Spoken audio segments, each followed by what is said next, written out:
결혼 준비를 하는 중에 헤어지는 사람들이 꽤나 많다고 들었어요. 단지 그게 제 이야기일 거라고는 여태껏 한 번도 생각해 본 적이 없었을 뿐이지요. 세상에 단점 없는 사람이 어디 있겠어요. 어지간한 일이라면 긴 시간 연애해온 만큼 몰랐던 사실이라도 제가 묻고 넘어가겠는데, 이건 제가 남자친구랑 결혼을 하는 건지 예비 신우자리랑 결혼을 하는 건지 싶을 정도로 헷갈려서 결국엔 결단을 내렸습니다. 진작에 저희 어머니 말을 들었다면 적어도 결혼 준비를 시작한 몇 달 안 되는 시간이나마 낭비하지는 않았을 텐데, 제가 뭐가 잘났다고 무슨 고집을 그렇게 부렸나 싶어요. 어른들 말 들어서 손해볼 게 없다는 게 무조건 맞는 말은 아니겠지만 괜히 있는 말이 아니라는 생각을 갖게 되었습니다. 결혼까지 생각했던 남자친구와는 인연이라는 길다면 길고 짧다면 짧은 시간을 연애했습니다. 둘이 서로가 차이가 나지 않는 그냥 어디서나 볼 수 있는 평범한 한 쌍이었어요. 둘 다 서로 서울에 있는 비슷한 수준의 대학교를 졸업했고, 졸업 후에도 적당히 괜찮은 조건의 회사를 다니고 있었지요. 서로를 아는 지인들의 소개로 처음 알게 되었고, 서로 집이 가까운 곳에 있다 보니 그만큼 더 자주 만나게 되면서 결국 결혼 이야기까지 나오게 되었습니다. 무난하게 모난 것 없고 조용한 성격이 적어도 결혼하면 다툴 일은 많이 없겠다는 생각을 갖게 만들었고, 가장 좋은 장점 중에 하나라고 생각했어요. 공통점보다는 다른 점이 더 많았지만 서로 다른 점이 많아야지 안 싸우고 잘 산다는 말이 있잖아요. 연애를 하면서 제가 남자친구를 먼저 저희 부모님께 소개를 시키게 되었습니다. 싹싹한 성격은 아니기에 분위기를 주도하거나 하진 않았지만 그건 그거 나름대로 저희 부모님한테 좋은 모습으로 보였나 봐요. 남자친구를 엄청 좋게 보셨는데 그래서 그랬나? 자연스럽게 저도 남자친구와의 결혼을 열린 마음으로 생각을 하게 되었던 것 같네요. 제 나이가 30대 초반이고 남자친구는 벌써 나이가 30대 중반이 되던 상황이었어요. 그렇다 보니 연애만 하는 게 아니고 서로 결혼에 대해서 생각해 볼 시기이기도 했습니다.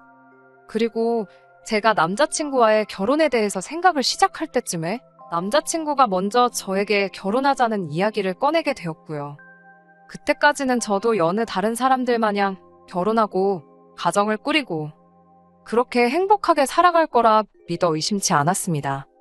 그런데 결혼 준비를 하는 과정에서 남자친구의 누나, 그러니까 저한테는 신우가 될 뻔했던 그 사람을 만나고부터 점점 제가 생각했던 이상적인 결혼과 현실이 서로 다르다는 걸 느끼기 시작했어요. 연애하는 동안 남자친구의 누나를 직접 만나본 적은 없었습니다. 하지만 위로 나이 차가 좀 나는 누나가 있다는 건 이미 알고 있었어요. 남자친구가 언젠가 누나에 대해서 제게 이야기를 꺼낸 적이 있었거든요. 자기 인생에 있어서 누나한테 정말 큰 도움을 받았다는 식의 이야기였어요. 자기가 학창시절에 공부도 똑바로 안 하고 동네방네 사고나 치고 다니던 문제아였는데 누나가 자기를 바로잡아주면서 정신 차리고 공부를 시작했다고 하네요. 그렇게 인서울 대학에 합격도 하게 되었고 그걸 바탕으로 취직도 하게 되었다는 거예요. 따지고 보면 누나가 지금의 자기 자신을 만든 거나 다름이 없다며 누나 도움이 아니면 지금 회사는커녕 어디 하루하루 일거리 없나 기웃거리면서 하루 벌어 하루 먹고 사는 그런 삶을 살았을 거라 말한 적이 있었습니다. 그때는 그냥 그렇구나 하고 넘겼고 크게 신경 쓰지 않았어요. 지나가면서 나온 이야기이기도 했고 솔직히 이야기만 들었을 때 이걸 이상하게 들을 만한 부분은 하나도 없었기 때문입니다. 저 또한 제 밑으로 남동생이 있는데 오히려 그 이야기를 처음 들었을 때는 남자친구의 누나가 대단하다는 생각을 하기도 했어요. 같은 누나의 입장으로 저는 제 동생의 인생에 그렇다 할 영향력이 있는 그런 누나는 아니었거든요. 물론 남자친구와 남자친구 누나는 10살 가까이 터울이 있고 저랑 제 남동생은 고작 2살 차이밖에 나지 않기에 서로를 비교하기에는 조금 어폐가 있긴 하지만 아무튼 간에 그렇게 남자친구 누나에 대해서 한 번 이야기를 들은 게 전부였지 실제로 만날 기회는 연애하는 동안 한 번도 없었어요. 남자친구도 굳이 저를 누나에게 소개시키려 하지 않았고요. 그렇기 때문에 그때까진 제 신우가 될 수도 있던 사람이 그 정도로 정신이 나간 사람이라는 걸 알 수 없었습니다. 결혼 허락을 받으러 처음 남자친구 집에 갔을 때도 남자친구의 누나는 일이 바쁘다는 이유로 만나질 못했었거든요. 그래도 그날에는 남자친구 부모님이 저를 워낙 괜찮게 보셔서 하루빨리 날짜를 잡느니 하자는 그런 이야기가 오고 가곤 했어요. 말씀드렸다시피 저는 벌써 부모님께 남자친구를 소개를 시켰었고 두 분도 남자친구를 사윗감으로 좋게 보고 계셨기에 결혼 허락을 받는 과정이 어려운 부분은 하나도 없었습니다. 양가에서 서로 사위될 사람과 며느리 될 사람을 저렇게 마음에 들어하니 더 두고 볼 것도 없었는데 거기서 제가 생각도 못한 사람이 하나 나타나게 되었으니 그게 바로 남자친구의 누나였어요. 남자친구의 누나를 처음 만나게 된 건 양가 상견례 자리에서였습니다. 제 동생은 따로 참석하지는 않았지만 남자친구의 누나가 이번에는 참석을 했거든요. 가족의 일원인데 그 자리에 동석을 한 게 이상하거나 잘못되었다거나 생각하지는 않았어요. 오히려 하는 것도 없으면서 자리가 불편할 것 같다고 불참한 제 동생이 원망스러웠지요. 심지어 처음엔 결혼 전에 남자친구의 누나를 한 번이라도 만나서 다행이라 생각했습니다. 인상도 평범했고 누나가 동생을 엄청 챙기는구나 싶은 느낌 정도밖에 받지 못했어요. 그런데 상견례 자리가 끝나고 집에 돌아와서 저희 어머니께서 표정이 많이 심란해 보이시더라고요. 그러더니 저한테 심각한 표정으로 하시는 말씀이 이 결혼을 다시 생각해보면 어떻겠냐는 충격적인 말을 하시더라고요. 누구보다 제 남자친구를 마음에 들어하셨고 농담처럼 사위라고 부를 때도 있던 분이셨는데 상견례 자리에서 양가 어른들끼리 의견 충돌이 있던 것도 아닌데 갑자기 어머니께서 저러시니 저도 많이 놀랐어요. 어머니께 방금 상견례 마치고 왔는데 그게 무슨 말씀이시냐 물었어요. 어머니께서 하시는 말씀이 오늘 쭉 보아하니 신우자리가 아주 보통이 아닐 것 같다고 하시더군요. 제가 그 누나를 이길 수 있을 것 같지는 않고 결혼하고 나면 그로 인해 고생문이 열릴 게 훤히 보여서 그런다는 거예요. 저는 솔직히 그때 그 순간에는 어머니가 갑자기 왜 저러시나 싶었습니다. 이야기 다 끝난 상황에 결혼을 뒤집어 엎어야 한다고 말씀하시는 게 말이에요. 게다가 제가 봤을 땐 그런 느낌은 전혀 없었고 평범하게 우애 깊은 남매의 모습처럼밖에 보이질 않았었거든요. 누나가 동생 챙기고 동생이 누나 챙기고 귀찮다고 안 나온 제 동생하고 비교해보면 얼마나 보기 좋은 모습 아니냐고 어머니 말에 대들었었지요. 그랬더니 어머니께서 저에게 말하시기를 어머니께서 살아온 세월이 몇 년인데 웬만한 사람들 딱 보면 안다고 하시면서 걱정이 돼서 그런다 하시더라고요. 다른 사람 일도 아니고 니네 큰고모가 딱 그런 신우였다고 하시면서요. 저희 친가 쪽, 그러니까 저희 할머니께서 아들 욕심이 있으셔서 아버지 위로 누나가 4명이나 있어요. 아버지 위로 큰아버지도 계시긴 하는데 아들 하나 잘못되면 어쩌냐며 두 번째 아들을 봐야 한다고 해서 그렇게 된 거래요. 아무튼 덕분에 어머니께서는 졸지에 4명의 신우에게서 시집살이를 당하셨다고 해요. 그런데 당시 아버지는 어머니한테 시집살이가 다 그런 거 아니겠냐며 너가 참아라 하는 식으로 따로 중간 역할을 안 해주셨다 합니다. 그도 그럴 게 큰고모와 아버지가 터울이 많이 나서 큰고모가 아버지를 업어키우다시피 했대요. 그러니 당시 아버지는 큰고모의 말을 거역할 수 없던 상황이었고 그런데 그 피해는 고스란히 저희 어머니가 받으셨던 거예요. 할아버지, 할머니 돌아가시고 나서부터는 큰고모가 저희 부모님한테 키워준 값을 내놓으라며 매달 생활비 100만 원씩 보내라고까지 해서 그제서야 아버지가 정신 차리고 큰고모와는 연을 끊고 지내고 있어요. 아무튼 그것 때문에 아직도 저희 어머니는 큰고모 이야기만 나오면 치를 떠시는데 어머니 말씀은 큰고모가 딱 그 짝이라고 하시면서 당신이 보낸 고된 시간을 딸인 제가 똑같이 받을까봐 걱정이 된다 하시대요. 남자친구가 순한 성격에 싫은 소리 하나 못하는 성격인데 과연지 누나랑 제가 문제가 생겼을 때 딱 부러지게 중간 역할도 못할 것 같고 저희 아버지 마냥 누나 뜻에 따르자 네가 참아라 할 것 같다고 하시더라고요.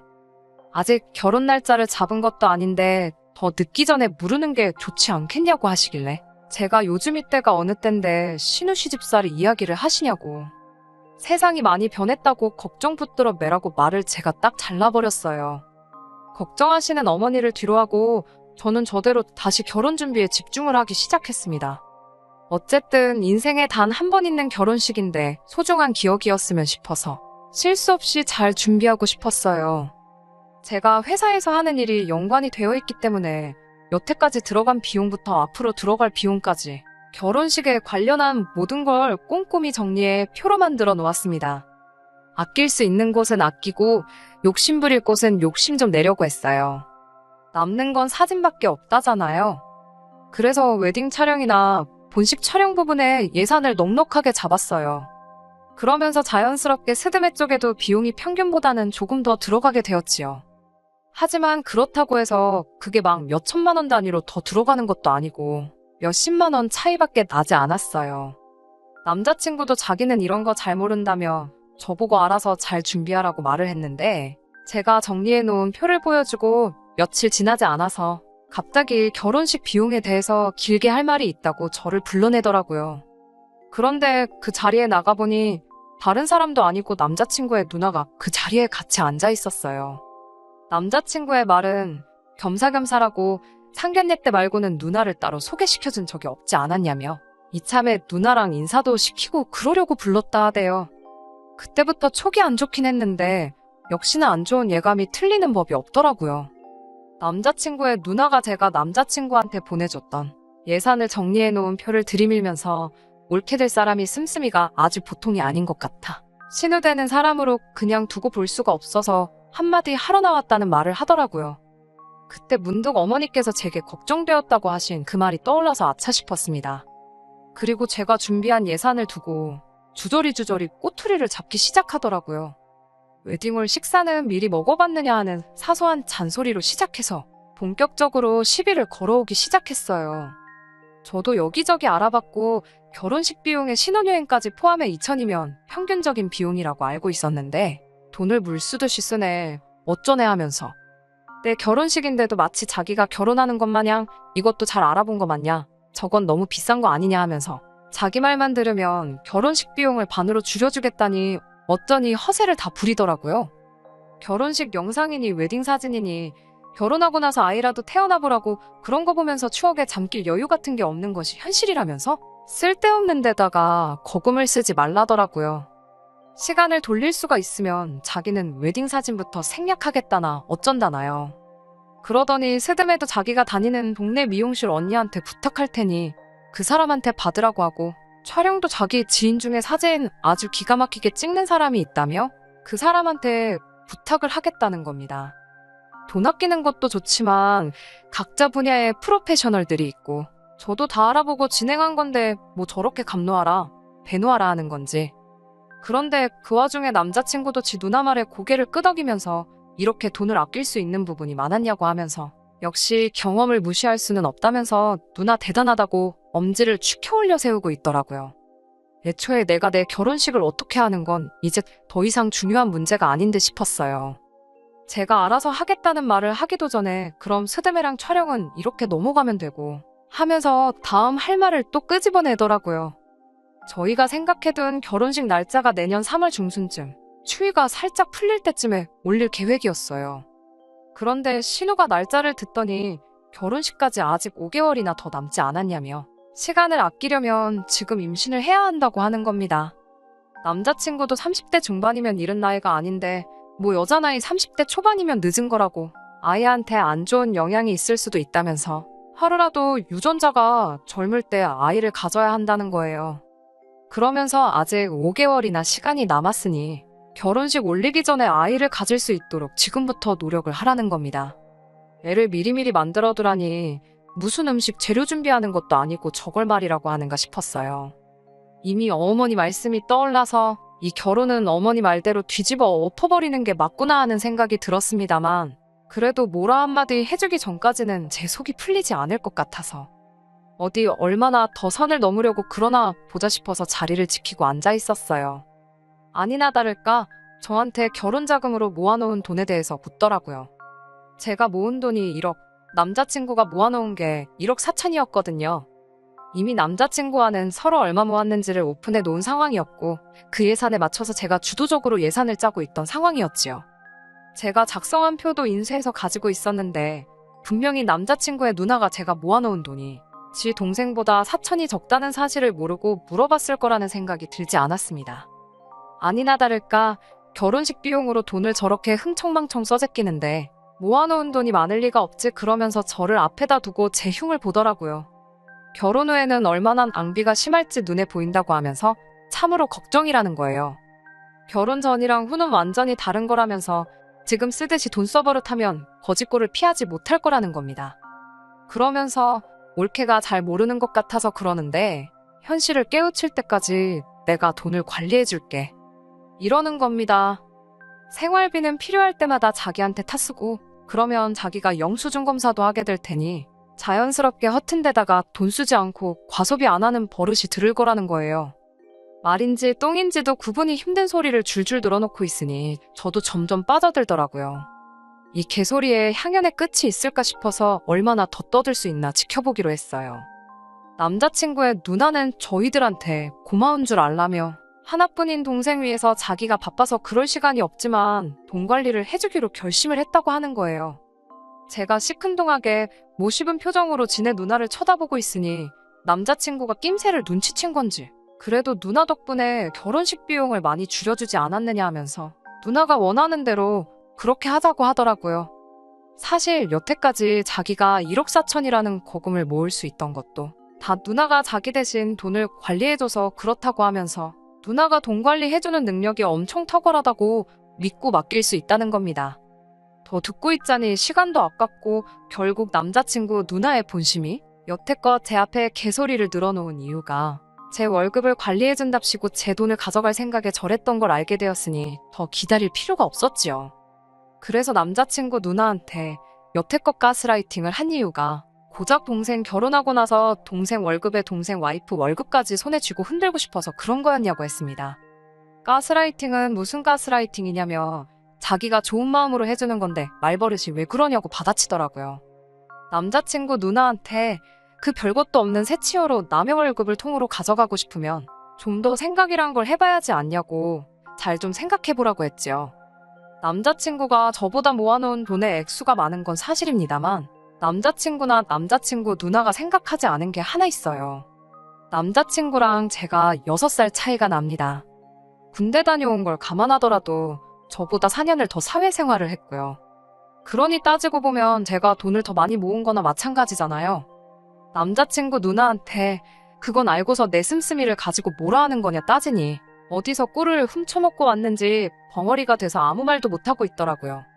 남자친구한테도 안타깝게도 우리 결혼 준비는 오늘부로 여기서 전부 끝내야 될 것 같다고 파혼 선언을 해버렸습니다. 한마디 더 덧붙여서 남자친구에게 가만 보니 내가 니네 누나보다 돈 관리도 훨씬 잘하는 것 같은데 니네 누나한테 맡길 거면 내가 수수료 조금만 가져갈 테니 나한테 맡기는 게 어떻겠냐 말했어요. 남자친구는 많이 혼란스러운 표정이었습니다.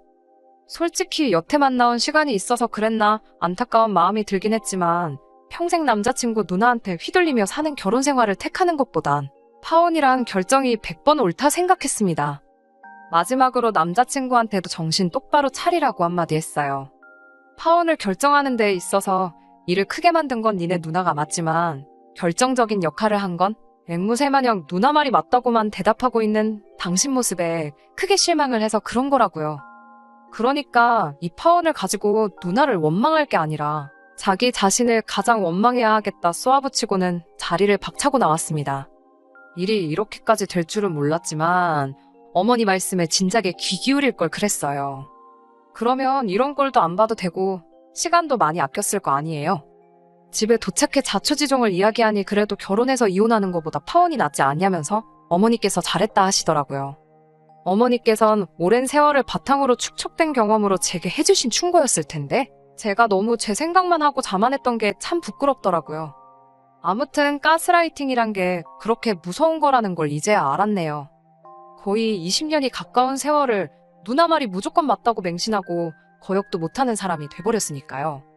차라리 진작에 남자친구 누나를 만나봤으면 좋았을 텐데 이제 와서 다 끝난 마당에 생각해봐야 아무 소용없는 걸 알지만 누나가 일부러 상견례 날까지 결혼 날짜 잡을 때까지 자기 본 모습과 정체를 일부러 숨겼던 게 아닌가 싶습니다. 괜히 미리 보였다가 눈치채게 만들어 화투 내는 것보다 서서히 시간을 들여가며 자기 동생에게 했던 것처럼 저에게도 똑같이 가스라이팅을 할 계획이 아니었나 싶네요. 아마 저희 어머니께서 저에게 미리 경고해준 게 없었다면 만약이란 건 없지만 신우말에 혹해서 넘어갔을 수도 있을 것 같네요. 그래도 어머니의 현명함 때문에 정말 지옥 문턱에서 유턴을 한 게 아닌가 싶어 안심이네요. 6개월 만에 다시 찾았습니다. 원래대로였다면 결혼식을 지난달에 올리고 딱 신혼여행 다녀와서 신혼생활을 즐기고 있었을 그때 그 쓰니입니다. 사연 남겼던 게 생각이 나서 이렇게 후기를 보내드려요. 사실 남자친구한테서 파혼을 하고 한 달이 지나지 않아서 다시 연락이 왔습니다. 제가 옳았고 누나가 틀렸다고 하면서 말이에요. 저는 솔직히 그날 충분히 이해를 시켜줬다고 생각했는데 제정신을 차릴 때까지 시간이 좀 걸린 게 아닌가 싶었어요. 얼굴이 반은 울상이 되어서 한다는 말이 누나가 여태까지 자기를 속여왔다는 겁니다. 무슨 말인고 하니 제 말을 듣고 자기가 곰곰이 따져서 계산을 해봤는데 아무리 생각해도 돈이 5천만 원 이상은 비는 것 같다고 하는 거예요. 자기가 자취를 하고 있었지만 취미가 있는 것도 아니고 술을 즐기는 것도 아니라서 생활비라고 별로 드는 것도 없는데 자기가 10년이 넘는 세월 동안 벌어들인 돈만 계산해봐도 1억 4천이면 돈이 너무 적다 싶었다네요. 그래서 지 누나한테 자기 돈을 관리한 내역을 좀 보고 싶다고 물어봤는데 누나가 보여준다 하면서 차일피일 미루다가 남자친구가 집까지 찾아가니 따로 관리한 내역을 적어놓은 게 없다는 식으로 나왔다는 겁니다. 알고 보니 그동안 남자친구 누나가 야금야금 남자친구 돈에서 자기 필요한 데다 쓰고 애들한테 쓰고 놀러 다니고 그랬던 사실을 알게 되었다네요. 그래서 이제 다 깨달았다고 누나랑은 연을 끊었고 이제 제가 하자는 대로 할 테니 다시 시작하자고 하는 겁니다. 그래서 남자친구한테 이제라도 정신 차려서 다행이고 다시 시작할 마음은 없으니까 다른 사람 찾아보라고 한마디 해줬네요. 결국 스스로 잘해볼 생각은 없고 누나 대신으로 찾은 게 저니까 제 말 듣고 살겠다는 거잖아요. 자기 스스로 생각해서 결정도 못 내리는 그런 사람하고 살아봐야 좋을 거 하나 없고 저러다 또 언제 누나 품에 돌아갈지 누가 알겠나 싶어서 내 사전에 두 번째 기회란 없다고 그냥 잘 살려고 했습니다. 그렇게 영영 이별하게 되었는데 아쉬운 건 하나도 없네요. 그냥 속이 후련할 따름입니다. 끝까지 들어주셔서 감사합니다. 오늘의 사연은 여기까지입니다. 구독과 좋아요, 알람 설정 부탁드리고 더 좋은 사연으로 다시 찾아뵙겠습니다. 감사합니다.